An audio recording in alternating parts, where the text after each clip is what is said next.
પહેરો કટારા પ્રેમના તમે સુરવીર થઈને ચાલો રે, ભોજો ભગત કહે ગુરુ પ્રતાપે અમરાપુરમાં માલો રે.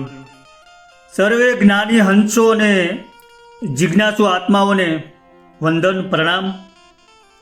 મિત્રો, જગતમાં ભક્તિ તો બધા કરે જ છે, પણ સાચી ભક્તિને સમજવી હોય તો ગંગા સતી, પાનબાઈ, નરસિંહ મહેતા, મીરાબાઈ, દાસી જીવન અને ભોજલરામ બાપા આવા કોઈ સમર્થ સંતો કે કોઈ સમર્થ સદગુરુ એમાંથી કોઈ એકને પણ જો સારી રીતે સમજી લઈએ, એમના જીવન ચરિત્રને સમજી અને આચરણમાં ઉતારી લઈએ તો ભક્તિ પરિપૂર્ણ બની જાય.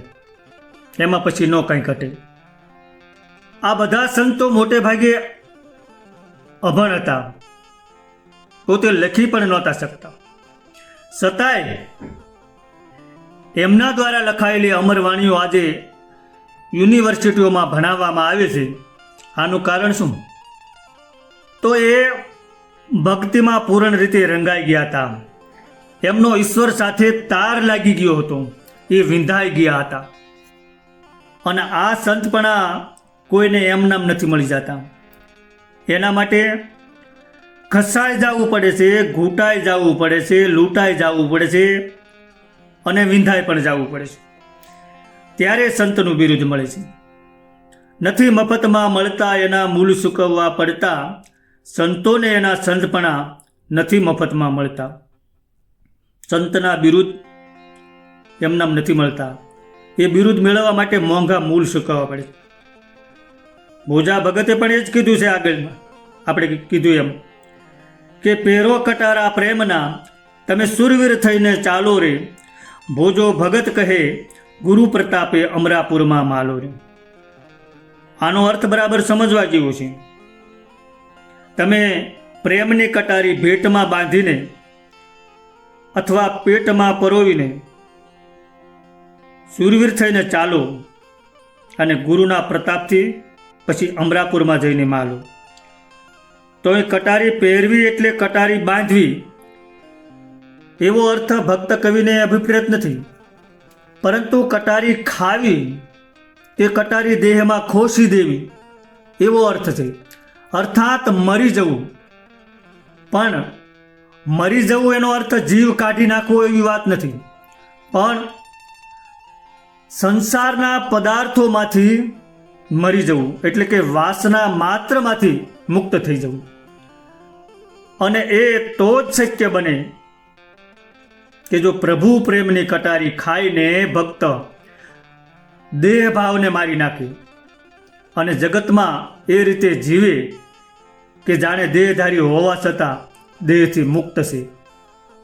અને જે સંસારના વિષયોમાં મરે છે તે જ પરમાત્માના વિષયમાં જીવે છે. આ અર્થમાં ભક્તો પ્રેમ કટારી ખાઈને સંસારમાં મરે છે. ભોજા ભગતે એમ પણ કીધું છે કે પ્રથમ કટારીઓ પહેરીને નિસર્યા, મરી મટ્યા તેહને કોણ મારે. આમ જેની મમત્વ ભાવના જ મરી ગઈ છે તેવો જીવે છે, છતાંય મુક્ત છે. મરીને મુક્તિ નહીં, મર્યા પહેલાં જ મુક્તિ. પણ આ પ્રેમ કટારી ખાવી કે શબ્દ કટારી ઝીલવી કે લાગવી એ નામર્દોનું કામ નથી. સુરવીર ભક્તો જે કટારી ખાઈ શકે કે ઝીલી શકે છે. સાંઈ વલીએ કીધું છે કે એવી પ્રેમ કટારી લાગી રે, અંતર જોયું ઉઘાડી, એવી જળહળ જ્યોતિ જાગી રે, 10 દરવાજા નવસે નાડી, એવી પ્રેમ કટારી લાગી. અને આગળ કહે છે કે શબ્દ કટારી કઈ સુરા નર ઝીલે, આમાં નહીં કાયરનું કામ. દાસી જીવન સાહેબે પણ કીધું છે કે પ્રેમ કટારી આરમ પાર નિકૃત મારા નાથની. કટારી લાગવી જોઈએ. સદગુરુની શબ્દરૂપી કટારી કે પ્રેમ કટારી આર પાર નીકળી જવી જોઈએ, વિંધાઈ જવું જોઈએ તો કામ સરે એવું છે. નકરી વાતોથી કાંઈ થાય એમ નથી. મુક્તિ જોઈતી હોય તો વિંધાઈ જાઓ. ઉપનિષદ પણ કહે છે મમ એટલે કે આ મારું છે. મમ એવા 2 અક્ષર એટલે સંસાર, અને ન મમ આમાં મારું કાંઈ નથી. ન મમ એવા 3 અક્ષર એટલે સંસારમાંથી મુક્તિ. મુક્તિ મેળવવી એ આપણા હાથની વાત છે. પણ આગળ કીધું એમ કોઈ સુરા નર કટારીને ઝીલી લે એ પરમપદને પામી જાય છે. અને એનું એક નાનું એવું દ્રષ્ટાંત આપીને મારે વાત પૂરી કરવી છે. રશિયા દેશમાં દોસ્તોયેવસ્કી નામનો એક સમર્થ નવલકથાકાર થઈ ગયો, એનો આ પ્રસંગ છે. અને ભોજલરામ બાપાની અટક સાવલિયા હતી, અને આ ભોજલરામ બાપાના વંશજ એવા મનસુખભાઈ સાવલિયાએ લખેલો આ પ્રસંગ છે, એ તમને કહેવો છું. દોસ્તોયેવસ્કી લશ્કરમાં હતો, અને ત્યારે રાજદ્રોહ માટે તેને મૃત્યુદંડ દેવામાં આવ્યો. એની સાથેના બીજા અપરાધીઓને પણ મોતની સજા હતી.